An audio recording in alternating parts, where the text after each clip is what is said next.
Hi, I'm Captain Bob. Welcome to my workshop. I use models during my assemblies to help explain the history of rockets and robots.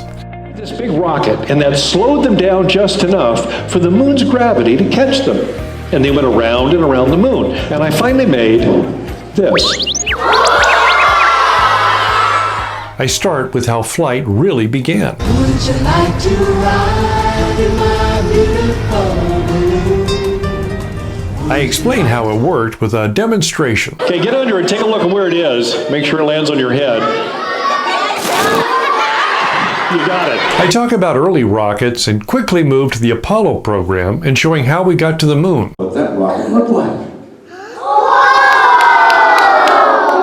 Now this was called the Apollo moon rocket, and it was big. I also show them how they can make their own paper rocket with simple things from just around the house. And we talk about the fun they could have while floating in space.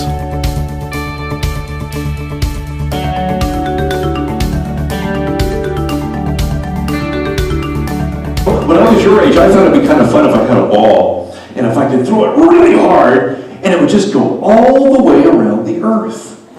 But you know what? I realized that if I threw a ball, I'd be watching where it went. It would go all the way around the earth and come around and hit me in the back of the head. And now, on to robots.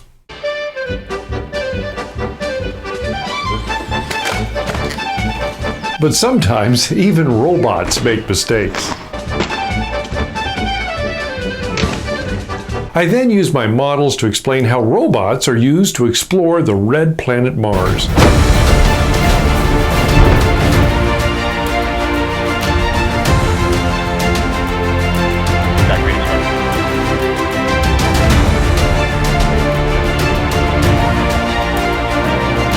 I hope I can visit your school soon. The rockets and robot assembly was wonderful. Captain Bob had everybody engaged. The kids were loving it. They couldn't take their eyes off Captain Bob. This is a wonderful assembly. I like the TIE Fighter too. It was really cool that he made this. Now that he did it, I might try it at home. Hi, I'm Jared, and I first saw Captain Bob's presentation when I was only 5 in elementary school.